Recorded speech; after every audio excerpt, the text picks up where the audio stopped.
Now, I would appreciate if Trovo would be so kind as to just work.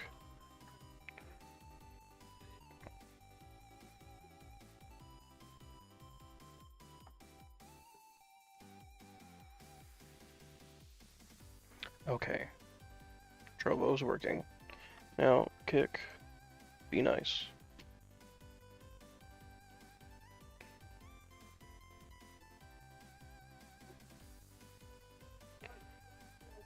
Uh,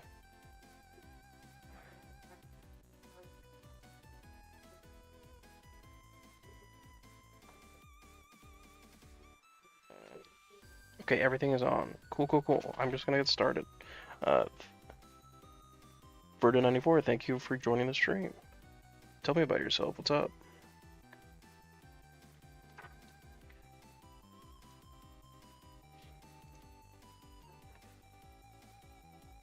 All right. Moment. Do make use of my Discord if you are stuck. I created it literally so that people could get instantaneous help.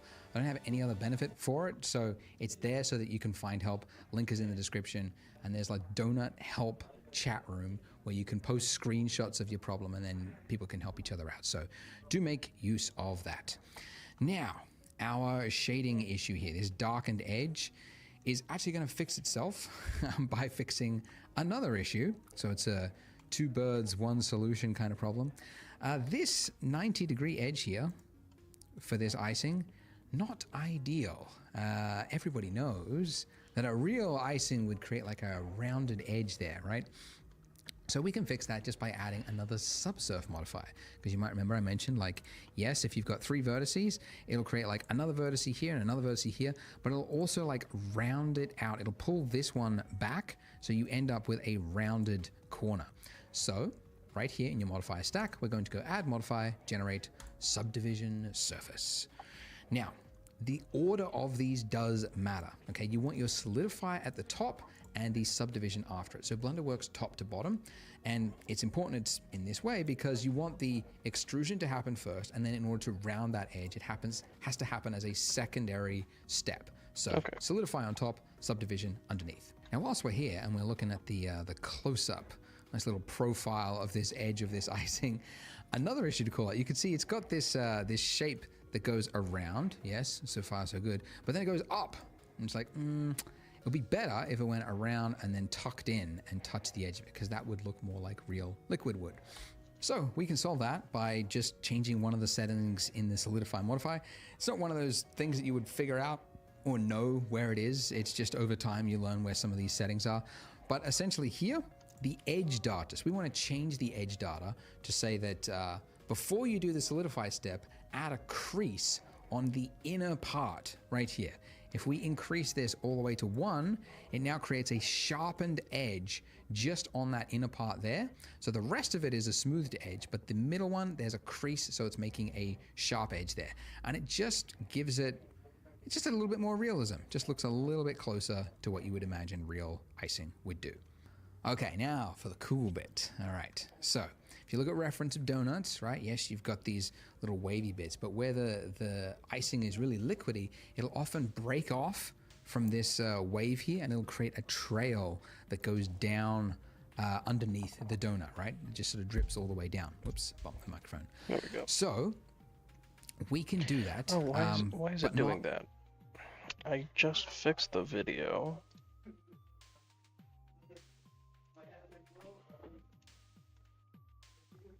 You know what? I'm gonna full screen it, and then we're gonna undo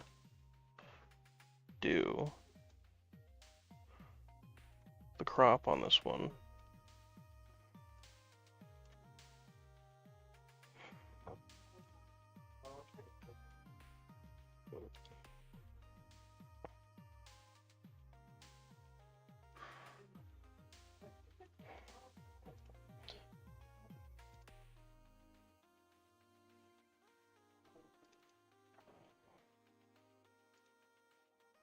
I don't like how it does that.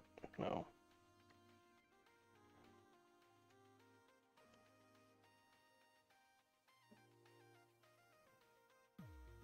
Better. Okay, I'm just gonna have to be okay with that black edge on the end. Uh, Gene72 and Dojon47, thank you for joining. We're gonna continue making this a donut.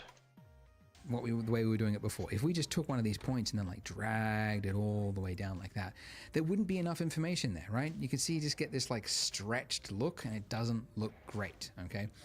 So essentially we need to give it more information, and we couldn't just do it by like adding more and more subdivision surfaces. We need to actually like break this shape here and create a new shape that goes down. So we need to extrude.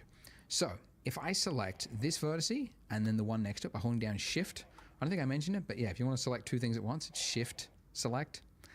Anyways, so if we select two vertices like that, we want to extrude it downward by hitting E. So when you tap E, it's similar to G in that you're in a placement state now, saying where do you want to place this? So I'm going to move it down to, yeah, like about there where I want the trail to stop, and I'm just going to do click, left click, and it's now placed it there. Now, it's hard to see it, but if I just switch to wireframe, you can see what it's doing. So it's created this breakaway shape here, an entirely new face that's completely separate to what we've got there currently. And what this means is if we go to object mode, you can see it's not just like continuing this form here, it's pulled it down, right? Which is exactly what we want. And in fact, I want it to go even further than that. So I'm going to select those two vertices, and I'm going to pull it down again.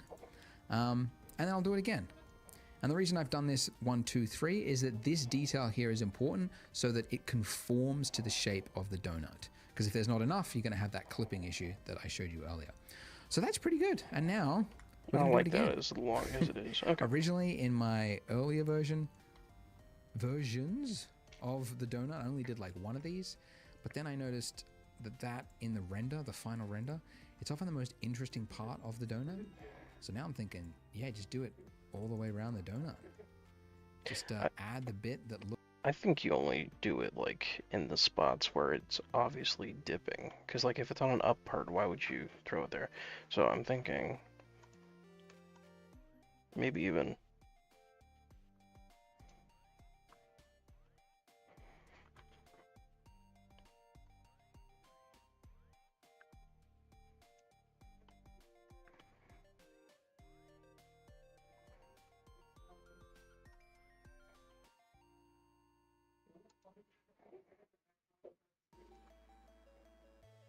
No. No. Undo that. No.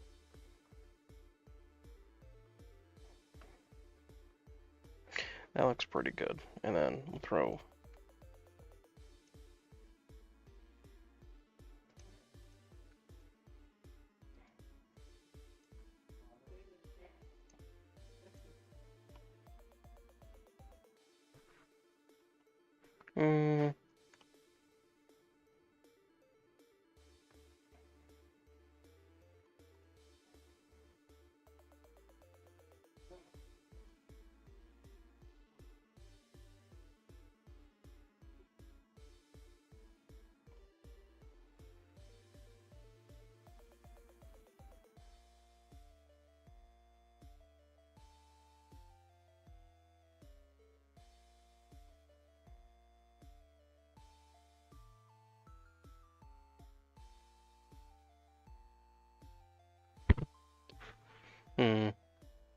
That's looking alright.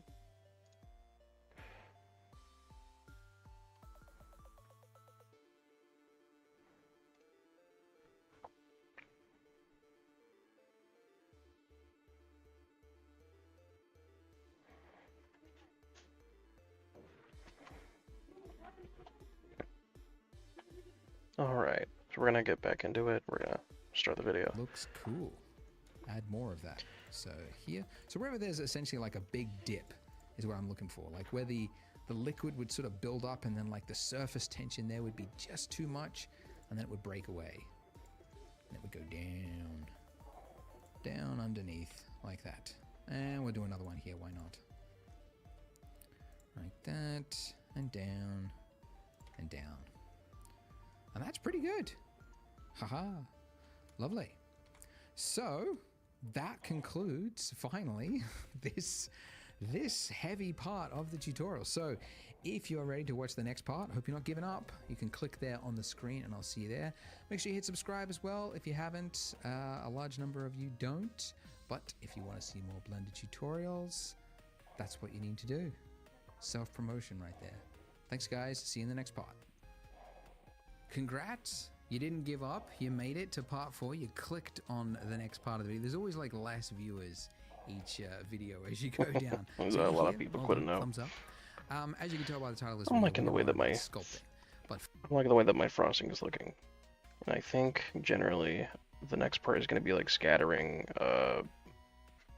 ellipsoid, like pill shipping, you know, for sprinkles. I think you basically take like a sphere and elongate it in the middle so it looks a little bit more like a pill, and then probably geometry nodes to scatter it.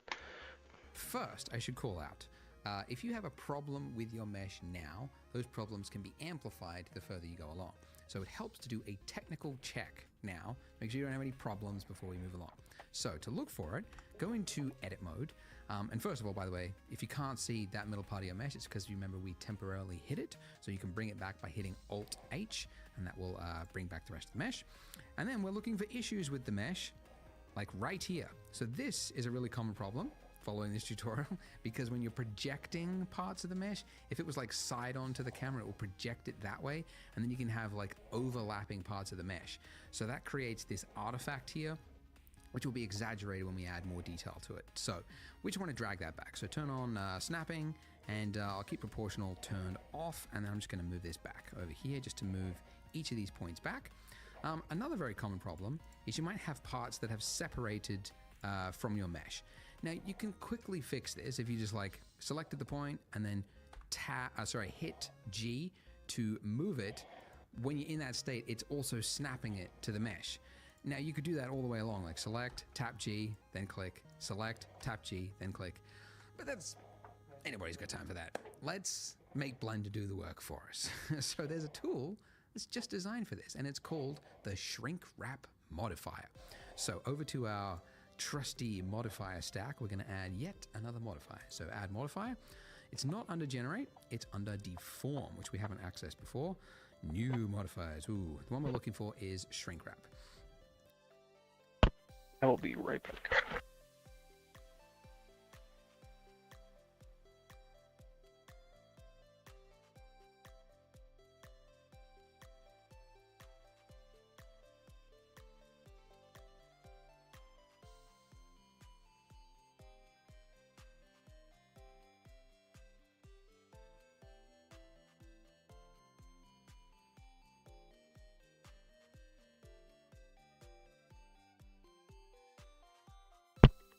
Alright, I am back.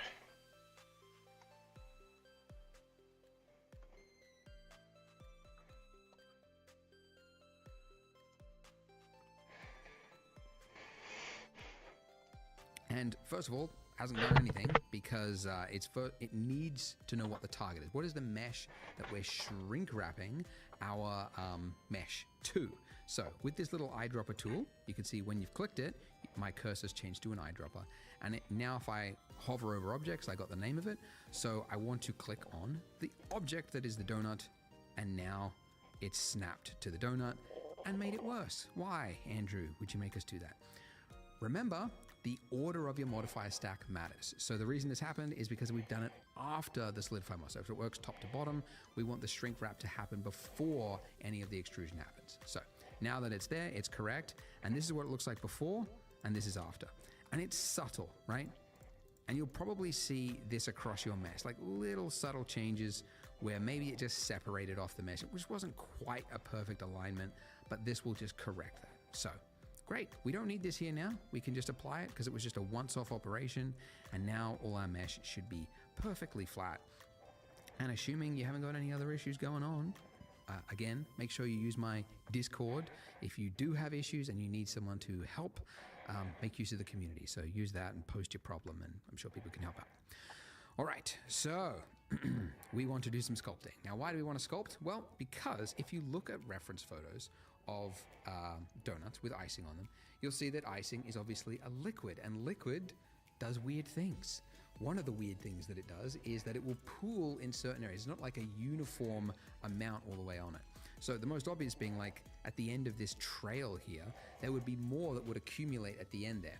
And I think the reason for it is that because it's a viscous fluid, once it runs out of enough fluid, there's not enough to kind of push it forward, but there's enough for it to build up. So you would have like a buildup here on each of these ends, but you would also have buildups all along the edge. And you can see it in reference photos. Like here, we've got this like clear, was it like a glaze? And basically the areas there where it looks whiter, that's a thickened area. So we essentially want to replicate that across our donut. So we can't do that currently. Like if you go into edit mode, we don't have any mesh to work with because the extrusion, the thickened part is happening via this modifier.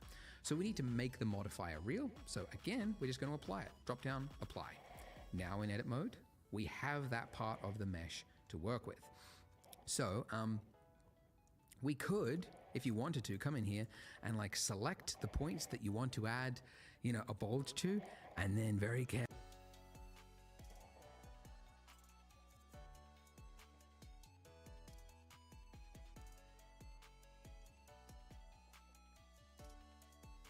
come in and so we need to work with because we can't do that area. Was it like a, and you can see it in reference photos. Like here, we've got this like clear, was it like a glaze? And basically the areas there where it looks whiter, that's a thickened area. So we essentially want to replicate that across our donut. So we can't do that currently. Like if you go into edit mode, we don't have any mesh to work with because the extrusion, the thickened part is happening via this modifier. So we need to make the modifier real. So Nora again, 40, we're just going to apply it. Ariana, thank you for joining. Now in edit mode, we have that part of the mesh to work with. So, please tell me about yourself. I'd love to meet people online while I'm currently working on my homework. I would love to chat while I work, you know. So, thank you for being here. We could, if you wanted to, come in here and like select the points that you want to add, you know, a bulge to, and then very carefully come in and tap G, and then, oh, I've got snapping turned on, turn that off. Pull this out, right? And go like that and go, yep, there's a little bulge there, but that's very tedious to first select a point, then tap a key to move it. It's very tedious. So that's really like, you just need to use another tool to do the job. So edit mode is one tool, and it's good for like very precise things when you need to get precise things, but for more like organic shapes, more freehand stuff, that's where sculpting comes in. So at the top here, we've just been flipping between object and edit mode, but the one underneath it is sculpt mode. So when we go into that mode, you'll see that we have on the left-hand side all of these tools that appear.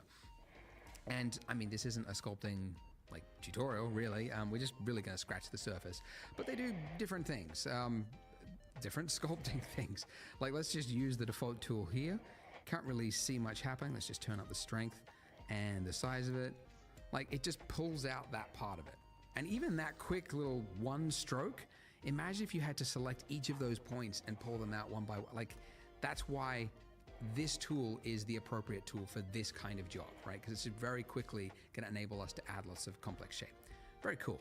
So the tool that we're looking for is actually, it's this one, the inflate brush, which is just conveniently the I hotkey, inflate. By the way, if you want to change the size of brushes in Blender, I mean, you've got these ones here, you've also got the strength slider here, but there is a hotkey just to change the size of the brush with F. So F to change the size of the brush, and you just pull out with your cursor to make it bigger, and then pull in to reduce it, and then do a single left click to confirm. You can also change the strength with Shift F. So Shift F, pull out, click, and then Shift F, pull in, click. Anyways, so if I was to draw on this, you can see that I'm inflating that edge. I can also inflate here, but you very quickly realize, like, look at that. Look at that. What is that, right? The eye is going to see that. It's a pro tip. Your eye is like, if you're going low res, don't go low res for things that are round, because your eye is very quickly going to spot low poly things. Actually, just last night I was playing Spider-Man, the Miles Morales one. and there was like this coffee cup that was on a table, and then you walk, and it looks fine, like as a background asset. But then part of it, the mission, you had to go up and read something on the table, and you had to get close to this coffee cup, and it was like 8 vertices. It just looked like almost looked like a nut on a wheel of a car, right? Just like that jagged. So, anyways, what I'm saying is this is a rounded form, so we need more information. We need more detail to sculpt on. The reason this is jagged and the reason there's not enough detail here is that just even though we have a subsurf modifier, a subdivision modifier, it's applying it after we do the sculpt mode. So when you're in sculpt mode, it's still just using your raw mesh here, and then it does this as a secondary step. So if we want to sculpt into this detail, we need to apply this. So I'm going to use more than one. I'm going to use 2 because I want to have even more detail. So importantly, by the way, if you're applying a subdivision modifier, even though you've got 2 levels here, it will always use just the viewport. So your render amount here could be whatever, but when you hit apply, it's just going to apply whatever is in the viewport. So I'm going to go 2 levels and hit apply. Now look at this. Whoo. We have 16 times the detail because we had level 1, which would be 4x, a 4x multiply, and then 4x of 4x, 16. So we have 16 times the vertices to play with. So now when we go into sculpt mode, look at it now. When we sculpt, look at that. So much more room to work with and much more fun. So now that I'm in that state, I'm going to just do little circles with this brush on each of these points here. And the reason I'm doing like little circles like this is that by default, the stroke state is, space. You can switch it to airbrush if you want, and then you can just click and hold it there. But I find that to actually be like harder to control. So I just keep it in space mode and then just do like little circles. And then that enables you to just kind of continue adding more pressure as you move your mouse. So a little circle like that. And there you go. Very quickly, already we have a more interesting looking shape across it. So another brush, another tool, I guess you call it. Is it a brush? I think these technically are called brushes. But anyways, another one that you use all the time is grab. And conveniently, it's the hotkey G. And what this does is just like pushing clay with your finger. It's like, It's really cool. And the reason I'm doing this is I'm actually just exaggerating the design. Because that is what makes appealing design. It's exaggerating the addition and subtraction that you see in a shape, even though in the real world you might not see this like tapered thing like that. Because it's got this bulbous end, you want to draw more attention to that kind of globule at the end there. And to do that, yeah, if you just make this a little bit tapered using this tool, it can do that. And we get to learn about a new tool in Blender, which is the whole point of this tutorial. So, yeah. All right, pull this around, Just click and drag. I could change the shape, size of the brush with F. And you've got more time than me, so maybe make this better than what I'm doing really quickly. But just get, generally a shape like that, and it should look a little nicer. Okay, so now let's do that raised edge all the way around the rim of this. Now, in previous versions of this tutorial, I said just use the inflate brush and then just like draw across it. The problem with this is that this is so imprecise, and you can accidentally like draw over another bit, and then you look at it side on and you get these like noticeable like divots across the donut. And it's not very... it's very hard to do because you keep like accidentally clicking off it and then on it, and you get this like jagged like dig. It's not very appealing. The point is, so let's go back. We can learn about another tool. It's another excuse to learn about another tool, and that tool is called the mask tool. So it's actually in the list here, but I never remember what it is. It's just hit M for mask, and it's this one. And what this enables you to do is if you just draw on it, you get this grade shape, right? And then when you're using another tool, like say you switch to the inflate brush now, and if you draw over this, let me just increase this, Yeah, if you drew over this, you can see it's applying an inflation to everything except the area that is dark. And that's how you can create like, you know, a skin lesion on a zombie or something like that. So a mask is very useful in sculpting, used a lot. And we're going to use it in just this case. What we're going to do is mask out just this area along the rim there. And then we're going to apply a constant inflate value to just the area that we've masked. So first use the mask tool. Mask.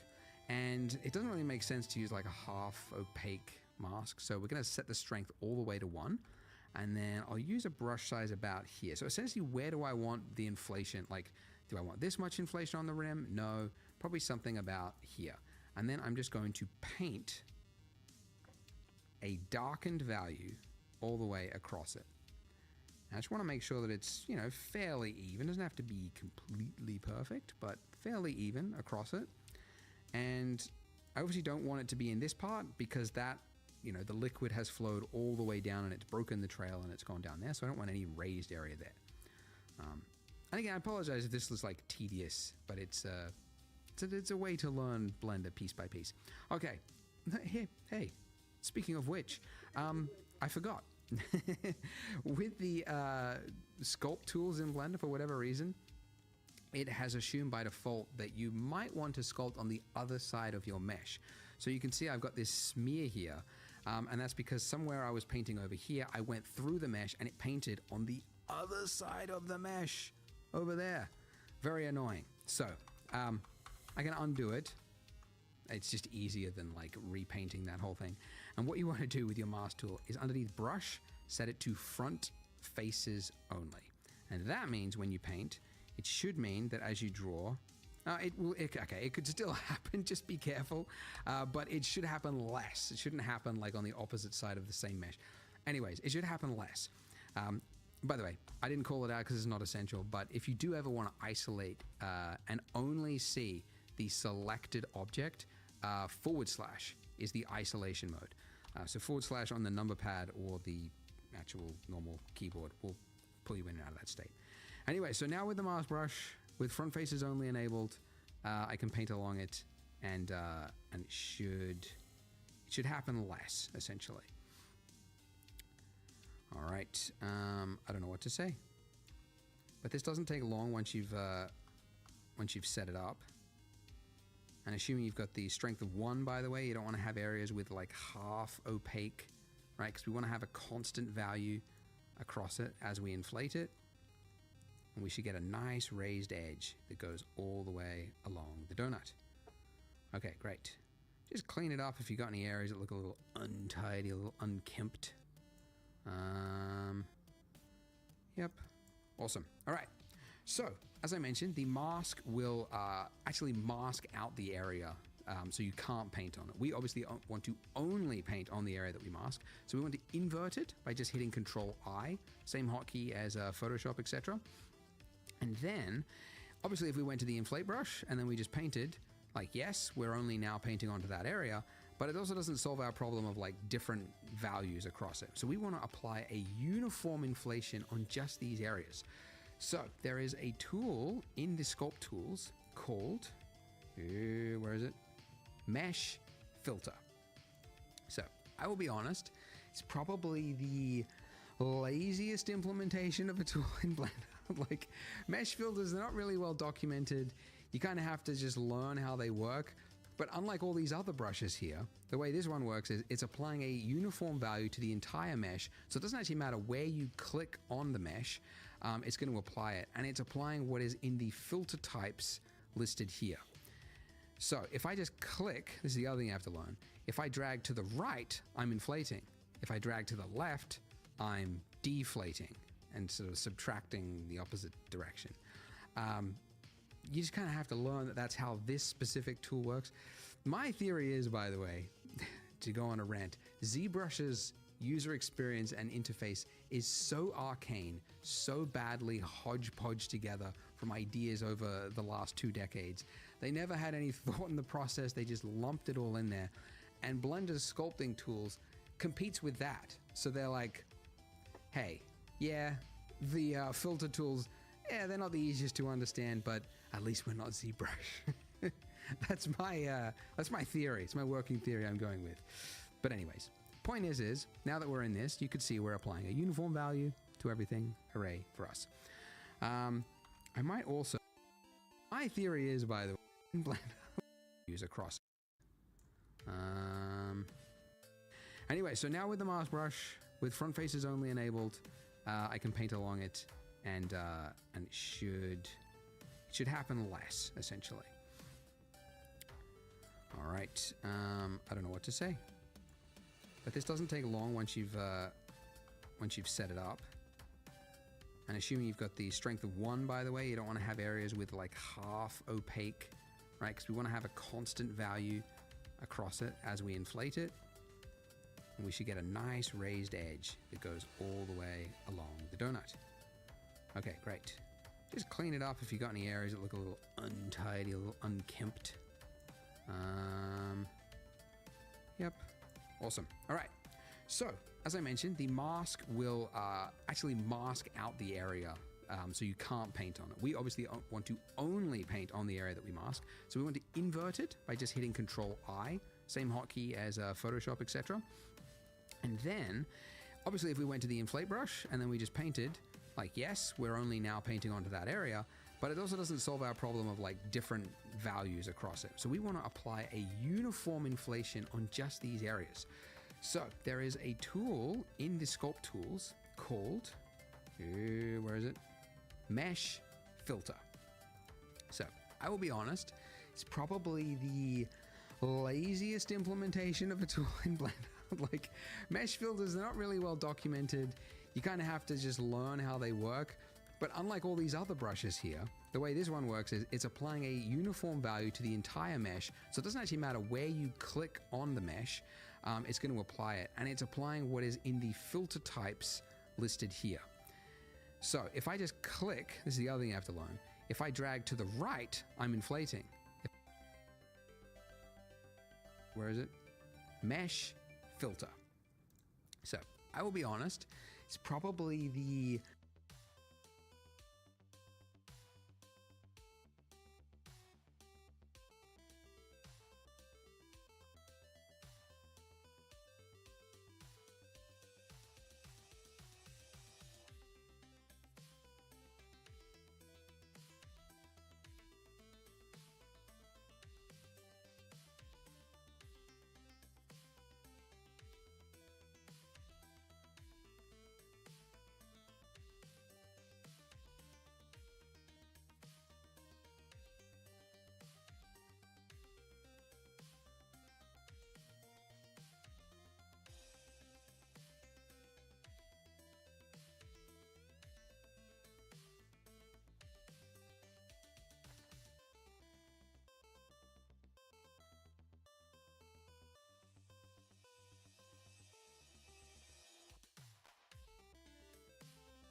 Hmm. Hmm.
All right. Don't-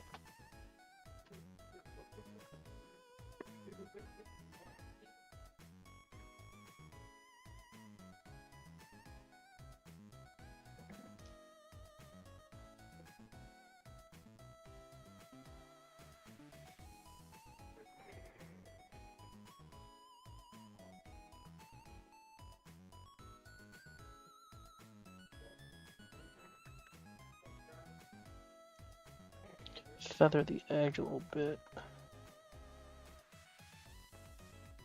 Oh,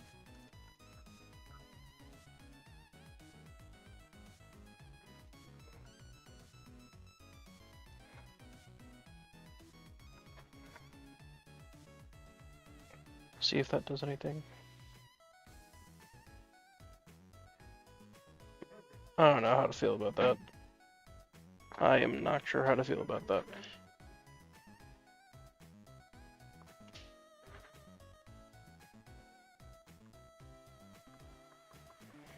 I wonder if he's gonna knock it down a bit. Laziest implementation of a tool in Blender. Like, mesh filters, they're not really well documented. You kind of have to just learn how they work. But unlike all these other brushes here, the way this one works is it's applying a uniform value to the entire mesh. So it doesn't actually matter where you click on the mesh, it's going to apply it. And it's applying what is in the filter types listed here. So if I just click, this is the other thing I have to learn. If I drag to the right, I'm inflating. If I drag to the left, I'm deflating and sort of subtracting the opposite direction. You just kind of have to learn that that's how this specific tool works. My theory is, by the way, to go on a rant, ZBrush's user experience and interface is so arcane, so badly hodgepodge together from ideas over the last 2 decades. They never had any thought in the process, they just lumped it all in there. And Blender's sculpting tools competes with that. So they're like, hey, yeah, the filter tools, yeah, they're not the easiest to understand, but at least we're not ZBrush. That's my theory. It's my working theory I'm going with. But anyways, point is now that we're in this, you can see we're applying a uniform value to everything. Hooray for us. I might also, I'm going to set the strength of this to 0.1, and that just means that as I move the cursor, it's applying less of a value for the movement, so I can use smaller movements. The other thing though is this is a little like, it almost looks, if we go into object mode, it looks like a tube almost around the edge of it.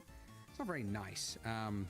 It basically, the edge that we've got here is too hard, so we can smooth out that edge by using mask, smooth mask.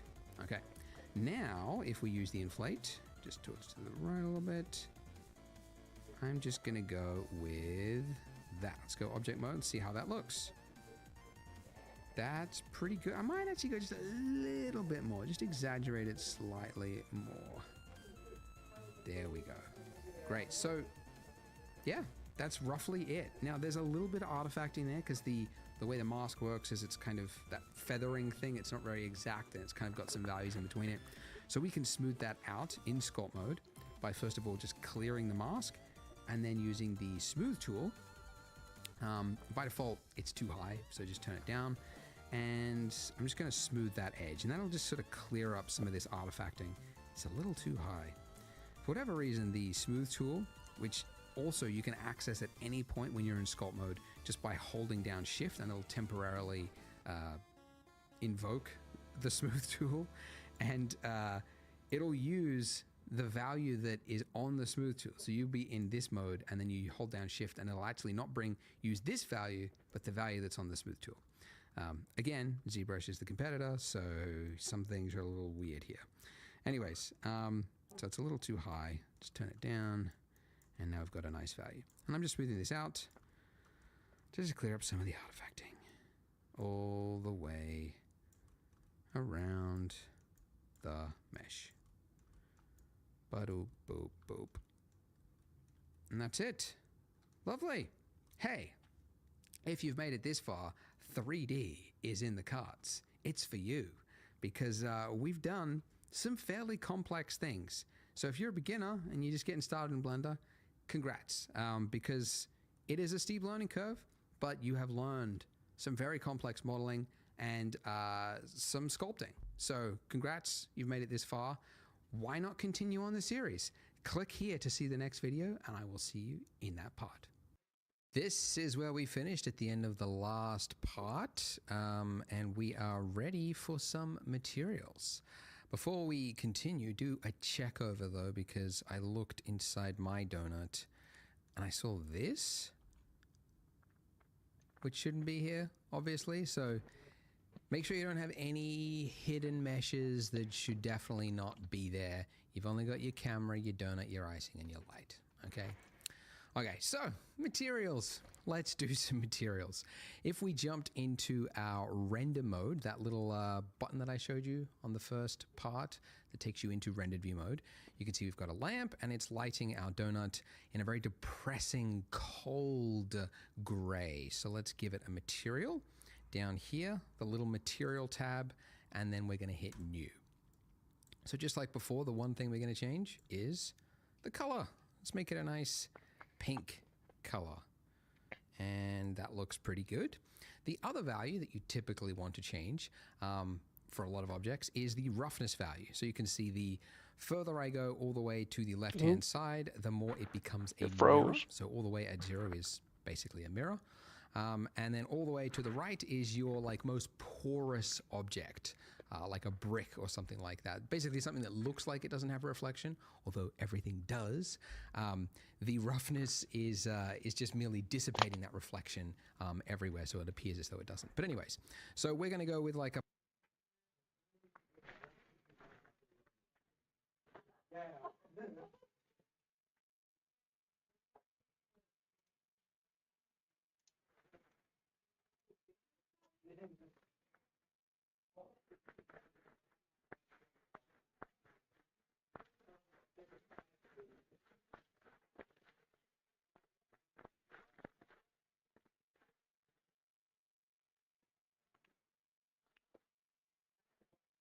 Yeah, trying to add that material to my frosting just froze the stream. Okay, now we're back. Now we're back. Cool, cool.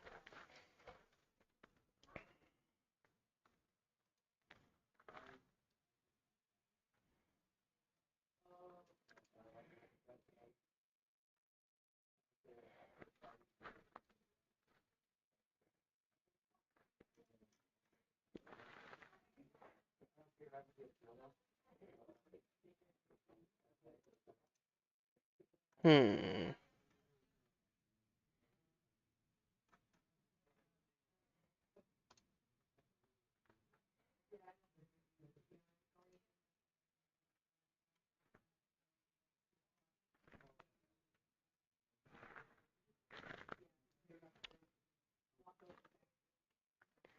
Hmm.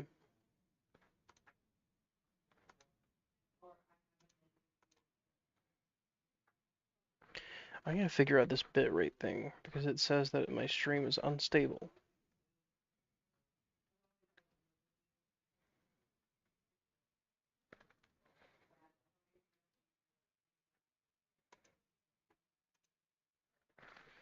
Hmm.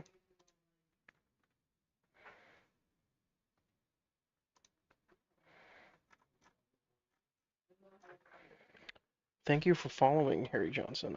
I don't know if you're still here, but thank you for following.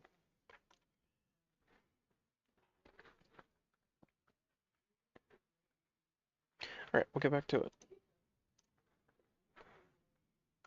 A point, yeah, 0.3, something like that. It's pretty good. And then for the base of our donut, we're going to give it another material, and let's go with a nice orangey yellow, which we will change later on, so it won't matter anyway. But that's good. Great. Look at us. We've got a donut. By the way, we'll add some subsurface SSS later on to make this look a little bit more milky, but for now, this is good. Now we want to put our donut onto a marble. I'll bring it back a few. Like that. That's pretty good. And then for the base of our donut, it doesn't have a reflection, although everything does. The roughness is just merely dissipating that reflection everywhere, so it appears as though it doesn't. But anyways, so we're going to go with like a point, yeah, 0.3, something like that. It's pretty good. And then for the base of our donut, we're going to give it another material, and let's go with a nice orangey yellow, which we will change later on, so it won't matter anyway. But that's good. Great. Look at us. We've got a donut. By the way, we'll add some subsurface SSS later on to make this look a little bit more milky, but for now, this is good.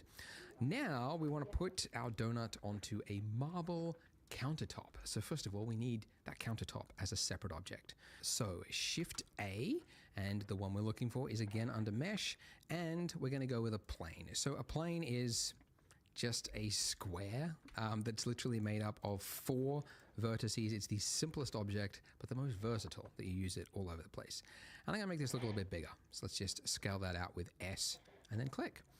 Okay, so we wanna make our donut rest onto the countertop. So if I selected my donut base and moved it up, well, there's a problem, right? We need to have both of these move together. So if you wanna have one object basically attached to another object while still being its own separate object, you parent it. So the way we parent it is, first of all, you select the object that you want to follow the other object, so the child, and then you select the parent. So holding down Shift, I'm going to now click on the donut base, and then to parent, it's Control P, okay? Or again, if at any time you don't know what it is, just hit F3 for search, and then we can just type in parent. Now, by the way, with parent, you get a number of options here. The one you actually want is keep transform. If you just do object, it means if you've ever moved the object like off its base or whatever like that, it'll then like clear its position. So it's actually not the one you want most of the time. So it's keep transform. Now that I've done that, if you've done it in the correct order, you should be able to select the base and then move it, and the icing should go with it. If it doesn't, it means it's probably parented the other way. So again, make sure the object you want to follow the other one is selected first, and then the parent is selected last. Okay. So now I'm going to move that up along its z-axis, so G, and then just a middle tap and pull it up till it's resting on my counter. Haha, lovely. Now don't worry about this looking like cartoonishly bad in terms of realism. I'm going to show you a button later on, which is just going to make this look phenomenally realistic. That's going to be in some later parts. But for now, this is fine just whilst we work and piece the scene together. So for our countertop here, we need to give it a new material. And then underneath the base color, you can select not just a color by clicking the color, but the little dot next to it, that little yellow thing doesn't look like a button, it is. If you click that, you get this this pop-up or pop-down in this point, which just gives you a number of options. And the one that we're looking for is image texture. So essentially, it's replacing that import from a flat color to an image texture property. And it's now black, and it's asking you what image texture. So we need an image texture. Now we could.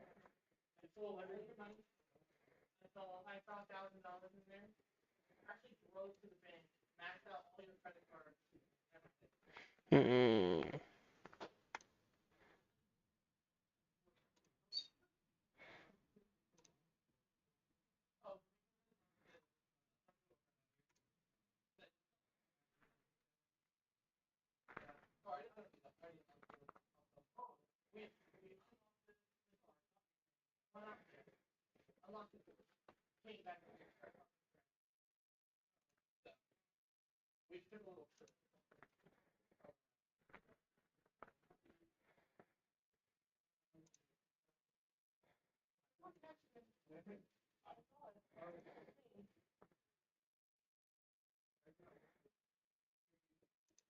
Turn an 8K texture. Why not?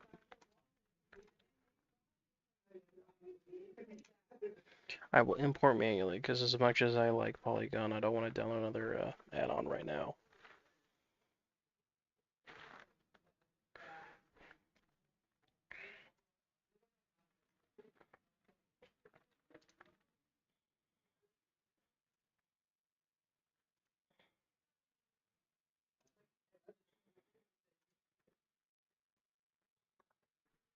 All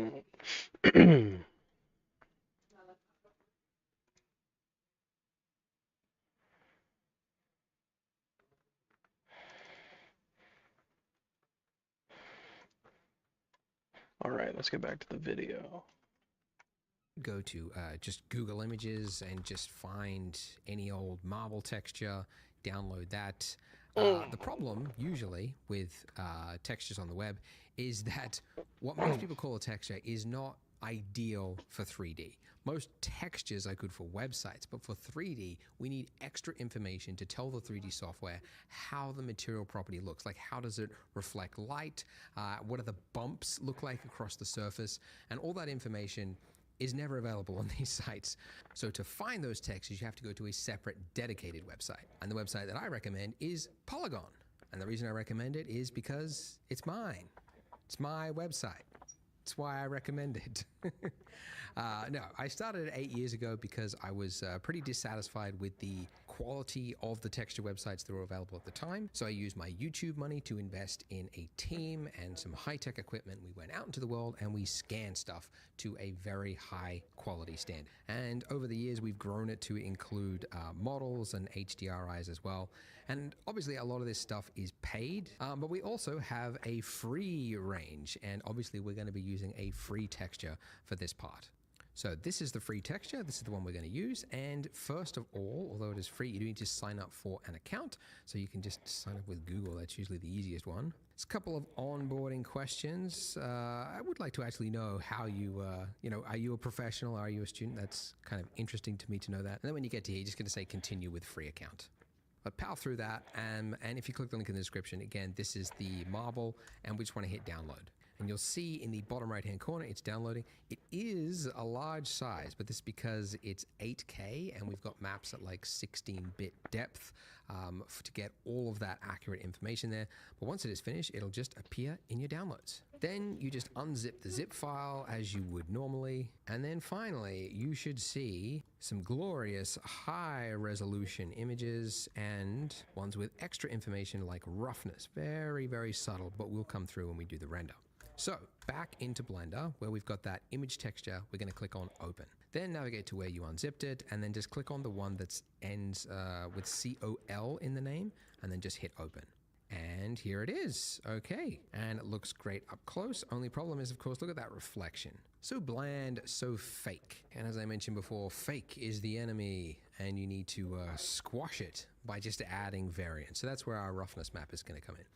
And while we could try to add it in here, this section on the right-hand side, it's actually not where you do most of your material work, because this is kind of like a simplified, dumbed-down version. It doesn't really, it gets a little bit complicated when you try and add too many things to it, because there's like too many menus and drop-downs and all that kind of stuff.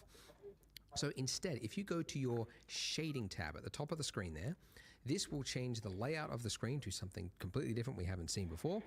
And lots of windows, actually too many. I never actually need this one on the right-hand side. So where you just mouse over where you've got the divider and then just right-click and then say join areas. And then you want to join it to the left to close it. And then I'll do the same here because I've never needed those on the left-hand side.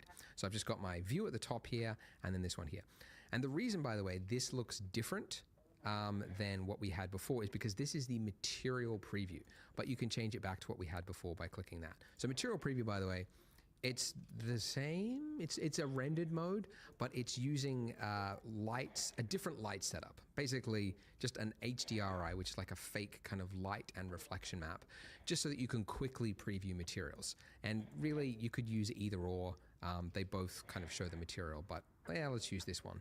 Okay, but the bit that we're looking for is here. So this section here is your node setup, and it's actually an exact duplicate of what we did over here, because this on the right hand side is the simplified version. If you're just doing like a quick change, you might want to use this, but over here this is what's actually happening to it underneath the hood, right? So you can see as I change this on the right hand side, that is also changing there, so they are linked.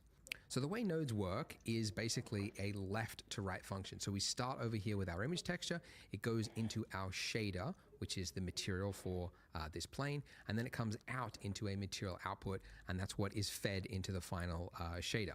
So essentially we could do anything, like for example, and this is one of the value of nodes, is between these two nodes we could add another node. Like for example, I could hit Shift A to add.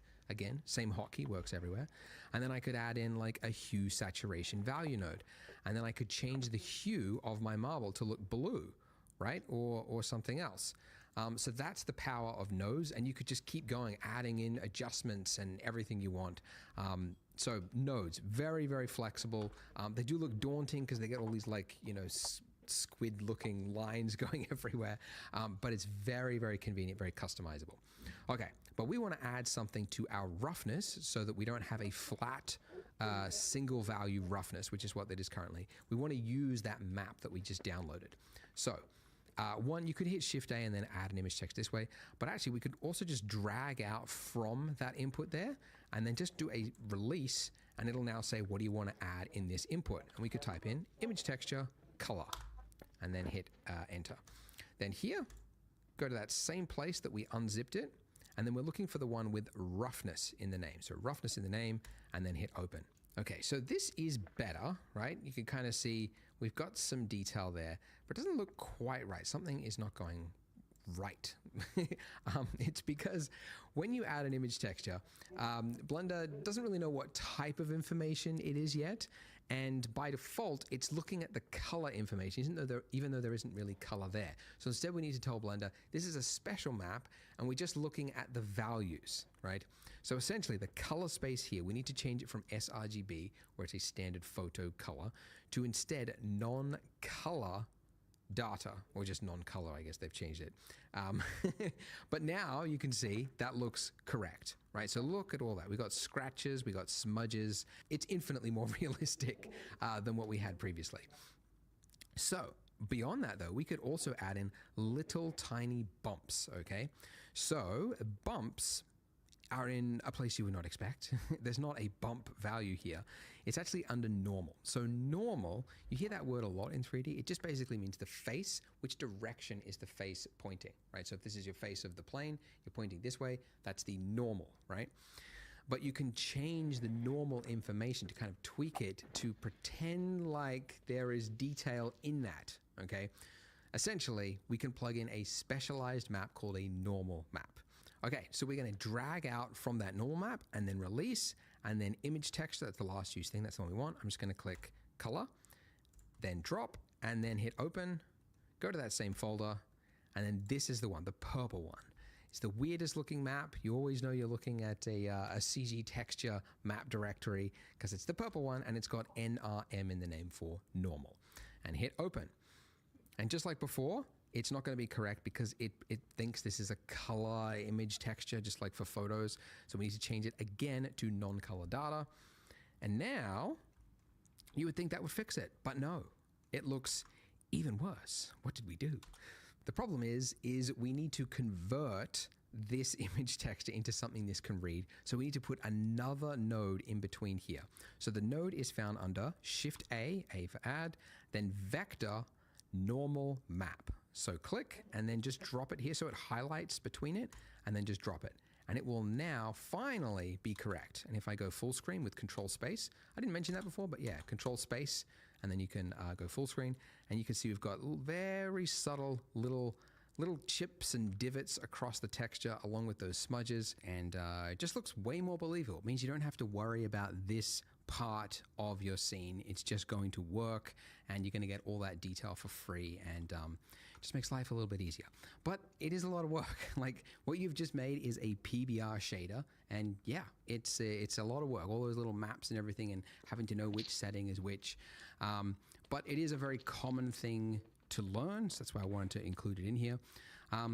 If I could plug my own website again, though, I will say we did hear you, because a lot of people say that. So we actually made an add-on called the Polygon add-on, which I'll actually show you how to install later on, because that is actually important for 3D, because you use a lot of add-ons. But to plug it very quickly, it actually does all of that without you having to leave Blender. So it'll download the texture for you. There we go. See, it's downloading. It's actually faster through the add-on. And then once you've got it, you just hit apply, and then it will do all of that node work for you in the background, and it'll just apply it to the mesh for you. So you don't have to do all that all the time. And in fact, most people, I think, if you're working on big scenes, you're using libraries, you're using add-ons like this, so you don't have to do it all manually all the time. But it is important to know the process, so that's why I wanted to show it. But anyways, this was our material, and we are happy with it. Well done. Let's go back to the layout tab. And now we're going to do one more thing. So you see our donut base here. Let's just isolate this donut for one moment here by hitting /, which I mentioned previously. Okay, when you're in /, this is isolate mode, which means it's literally turning off everything, including the lamp, which is why it's dark. But if you turn on material preview, then you get this. So this is okay. But if you look at real references of donuts, you'll see that it's typically whiter around the middle. And the reason for that is, as I mentioned before, the way it cooks, right? It's only like half submerged, and then it's flipped. And it means that the bits that are closest to the surface are cooked less. So there's usually like a whiter part around the rim. And I mean, really, this is just an excuse to show you another part of Blender, which is texture paint. So at the top there, click the texture paint tab. And again, let's go into isolate mode with our donut there. Why are we not seeing? Okay, there we go. So what texture paint does is it lets you paint directly onto your mesh. But if we try doing it, you can see nothing's happening. And it does give you a warning at the bottom, missing textures detected. So to paint, you're painting into an image, and the image doesn't exist yet. So we have to give it one. So go to the material tab. And then here where we got base color, we set it up as yellow, but we're actually just going to override it now. So click that little yellow dot again, and then say image texture. So now it's black, doesn't have an image. So, and instead of clicking open, we're going to click.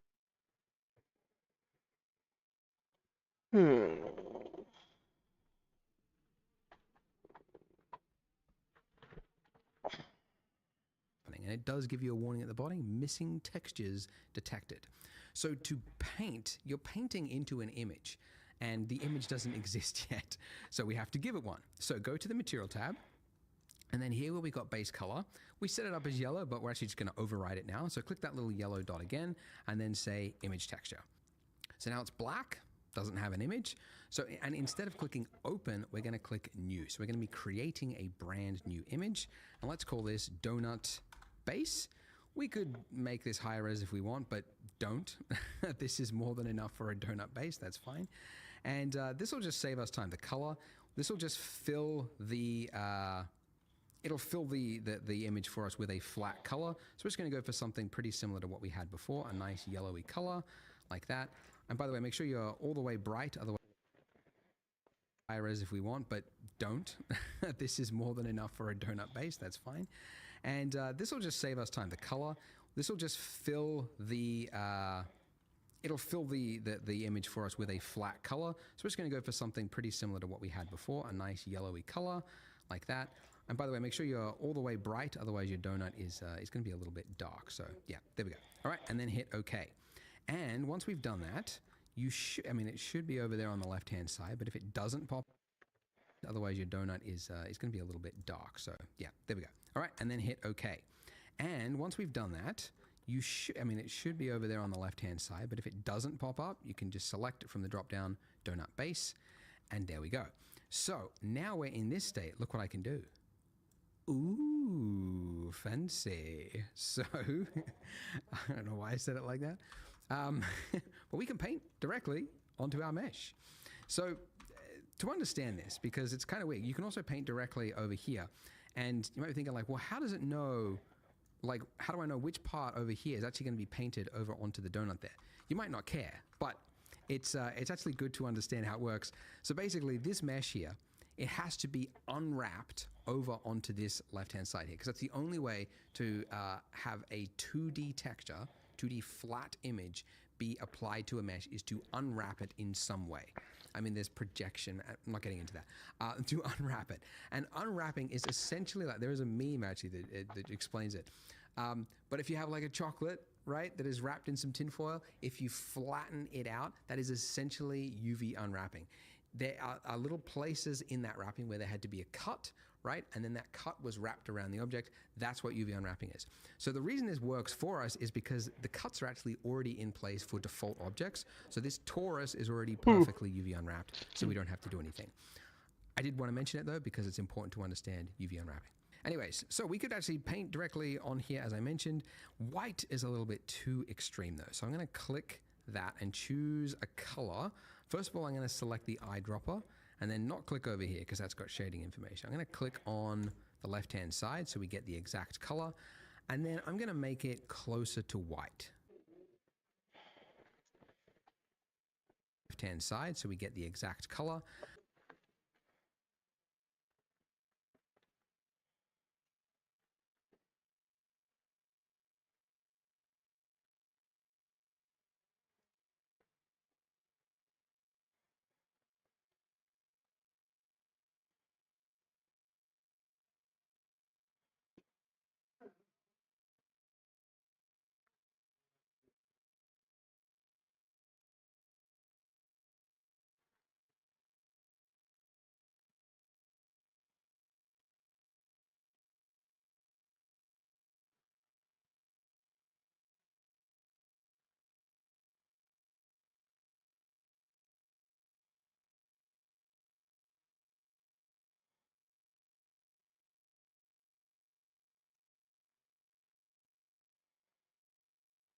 And then I'm going to make it closer to white.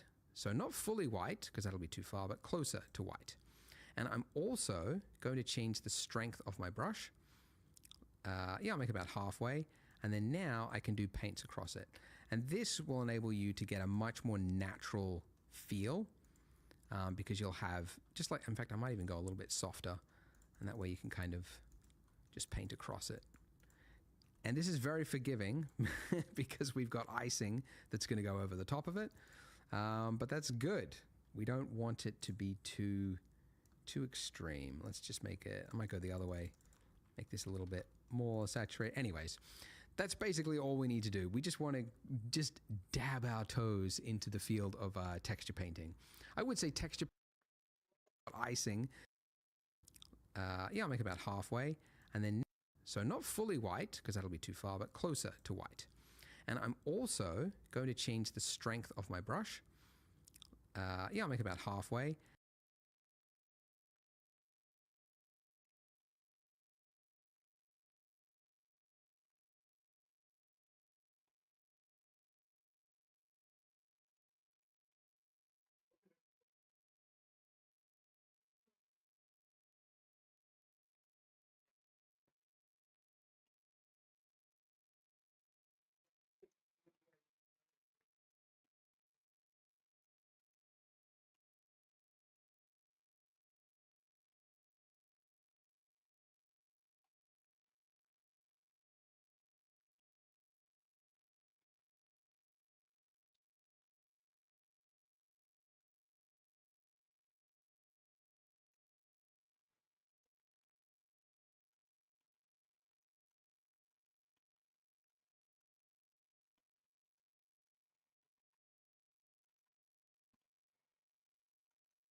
And then now I can do paints across it.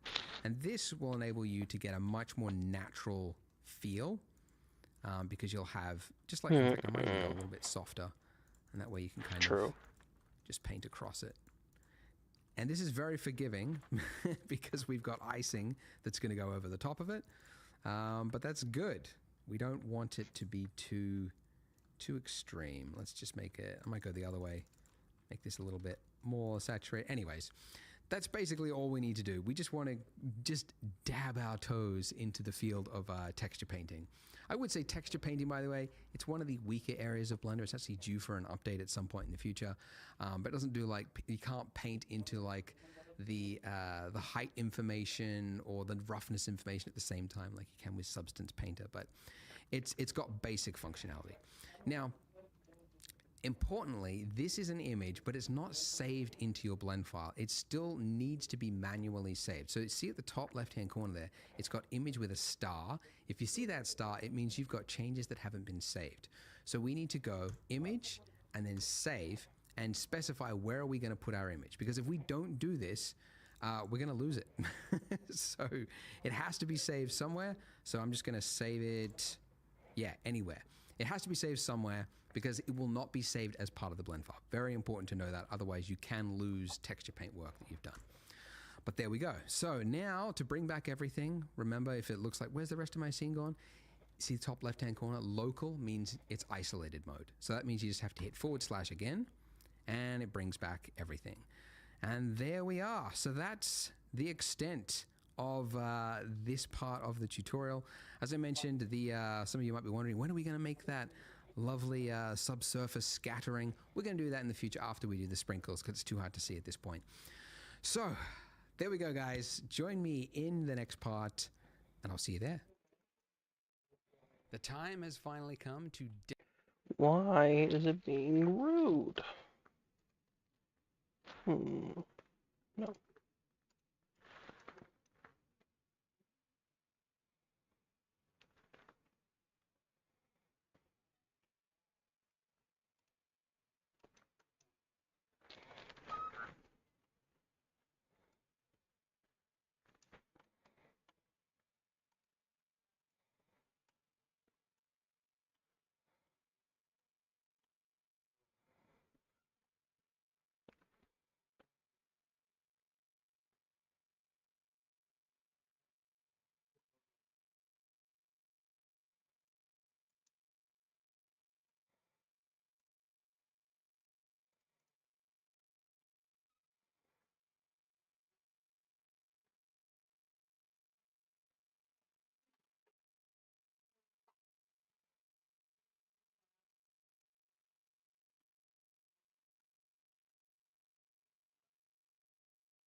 Why is it being so difficult?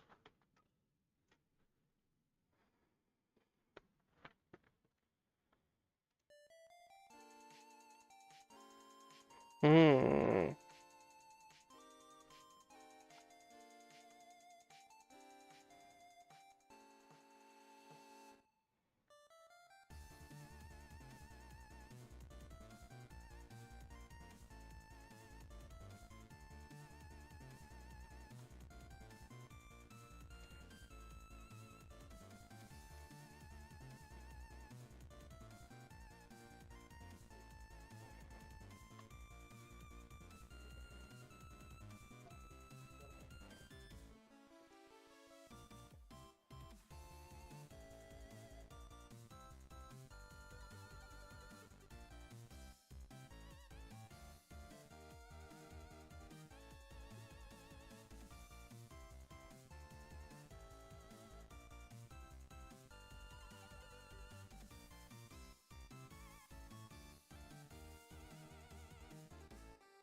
I don't understand.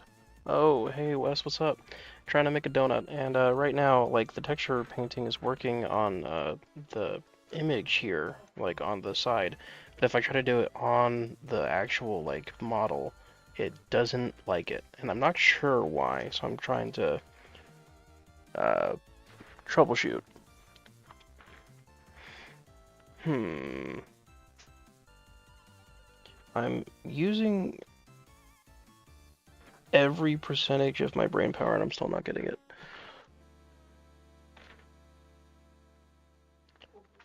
I'm not sure if it's something that I need to, like, make a new, actually, you know what?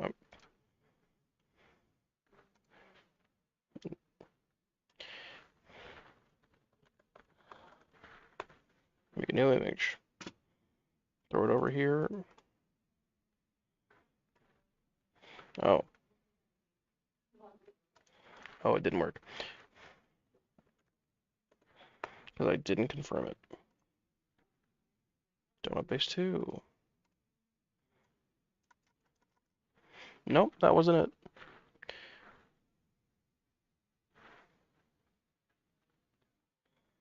Hmm. Dang. It's not.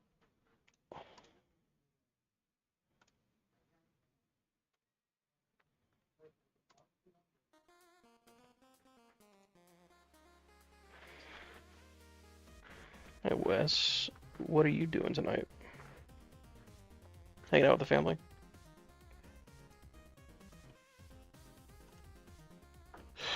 I don't understand. Ooh.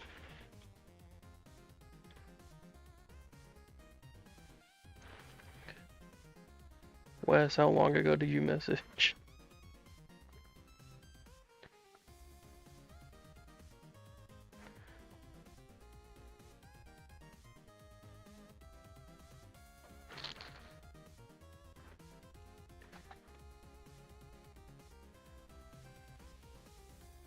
Hmm.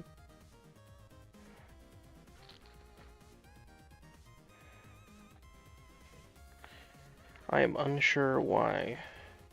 Hmm.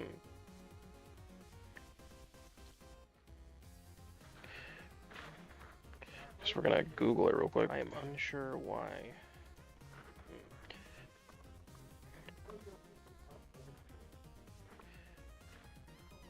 Guess we're gonna Google it real quick. I am unsure why. Oh, I need to make sure to turn off.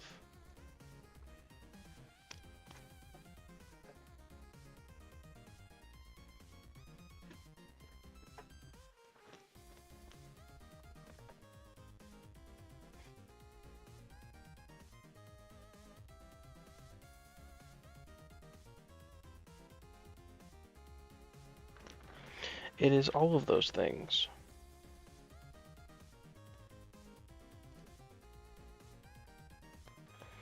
Because if I try to do it here, it's gonna, like, make a hard line, and I don't like that. So I'm thinking maybe, like, nope. Keep it as far away from the edge as possible, maybe?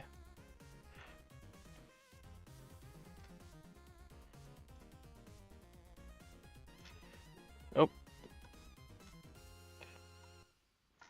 Now, if only I could figure out why it's doing that.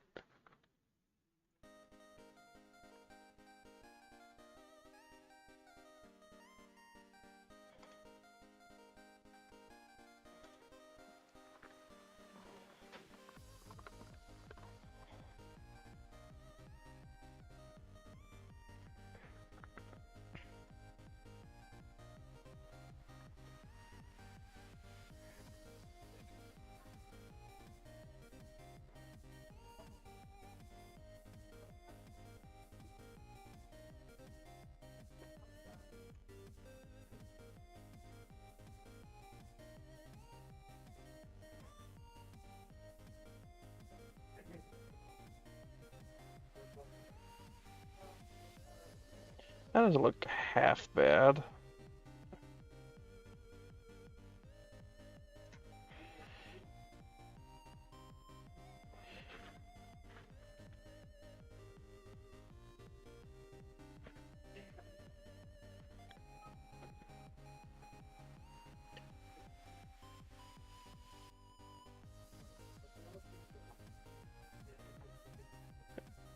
Still there?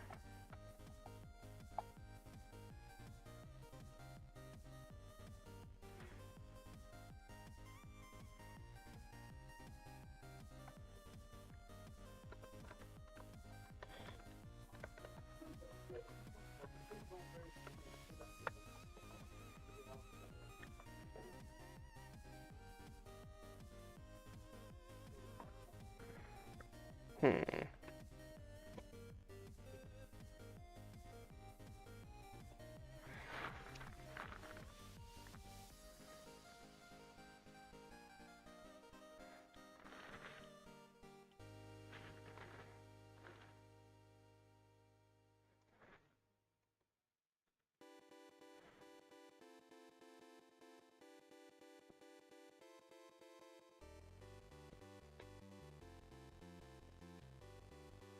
Decorate our delicious looking donut with some sprinkles. So the feature we need for that is called geometry nodes, and you can access it by going to the top of your screen. If you don't see it, just middle mouse drag across and you'll see the tab geometry nodes. Ooh. So it's adjusted your screen layout. Don't get disorientated. Your donut is still there. This screen on the left here, it's called the spreadsheet. Never needed it. Touch on wood, never will. So we can just close that, right click, join areas, and then just collapse it into it. Okay, so with your icing selected, click the new button. So welcome to the world of geometry nodes. So geometry nodes is actually a modifier. So when we hit new there, we've added in a modifier called geometry nodes. And what the modifier is doing is whatever we want it to, okay? So what this section down here is, this is a node-based system, and it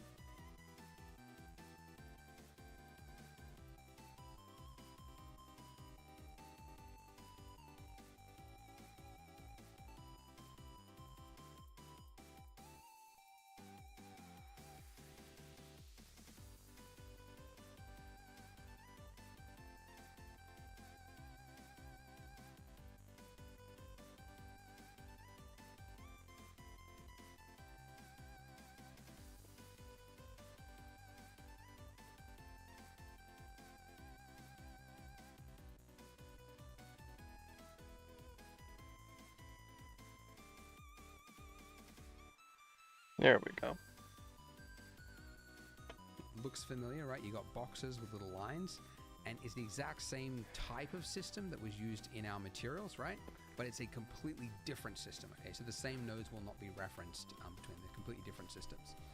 So the way this works is,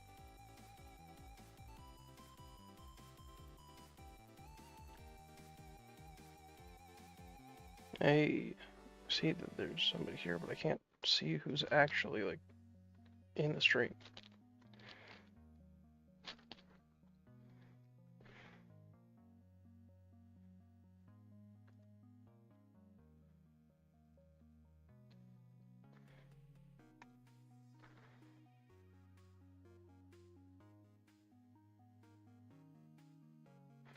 Hmm.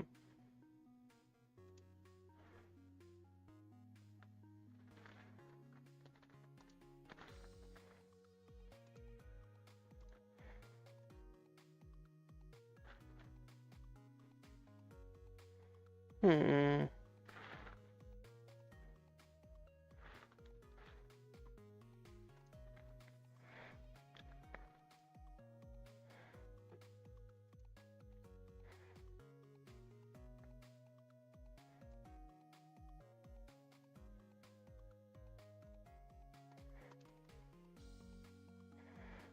Probably gotta open this up in Chrome.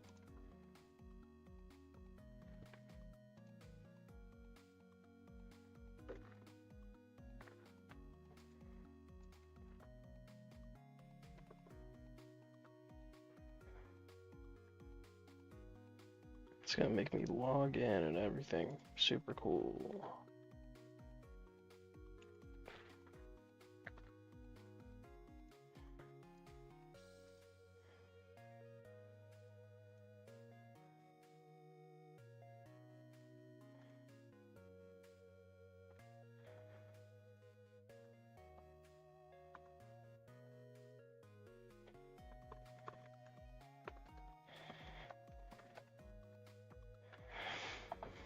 Ooh, this is annoying.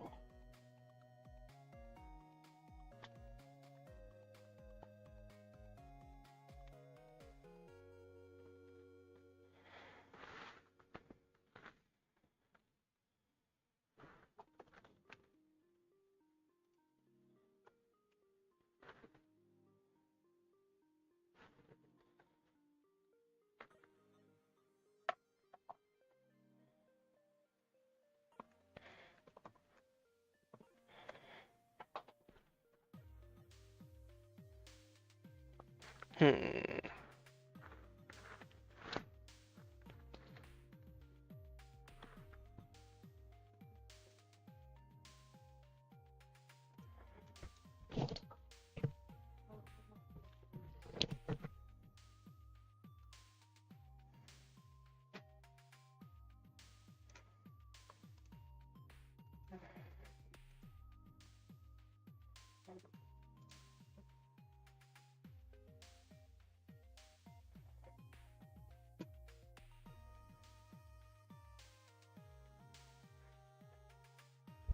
How's it going?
Oh, sick. Thank you, Wes. I didn't realize that you were, I didn't realize you're throwing me up on your, channel.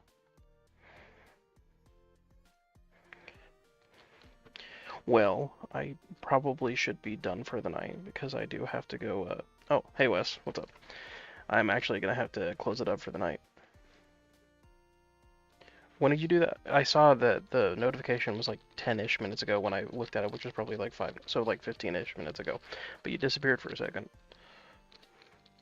So, yeah, I'm making a donut. I'm trying to, like, I'm getting reacquainted with the modeling stuff because I've been doing a lot of 3D like animation and not a lot of modeling, so I feel a little rusty. So I'm just doing a quick project to get back up to speed. But I'm gonna be done for tonight, but I'm gonna try to be back on tomorrow, probably around 7, 6, maybe 7, you know. But uh, I'm gonna close it up for tonight. Thank you for everybody who was here. Oh, yeah, it says that I can co-stream. I got a notification about it. That's what I was talking about. Because, like, I was like, oh, Wes was here, and then, like, you didn't message back, so I was like, you must be, like, taking care of kids. Then, if we collaborate, I had to go open it up, like, on, Chrome, because it doesn't, like, does not like Opera GX.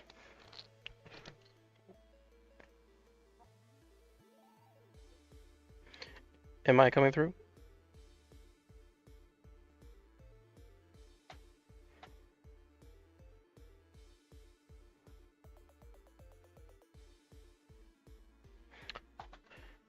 Can you? I'm not catching your mic though. it's moving when I talk, but not you.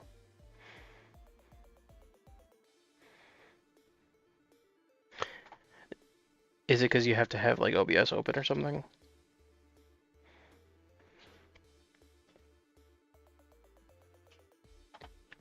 Hmm.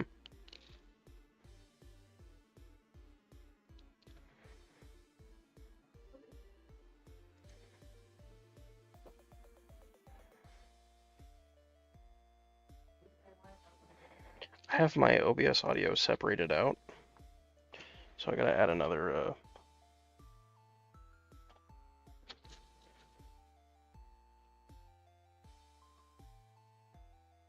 day. I have to go like, uh, oh yeah, I do. Like I have 10 minutes before I have to go make the closing announcement and all that. So thank you all for being here, especially Harry Johnson earlier. Thank you for following too, Harry Johnson. Very appreciated. I'm gonna get out of here. Thank you very much for everybody being here, and I will see you guys tomorrow.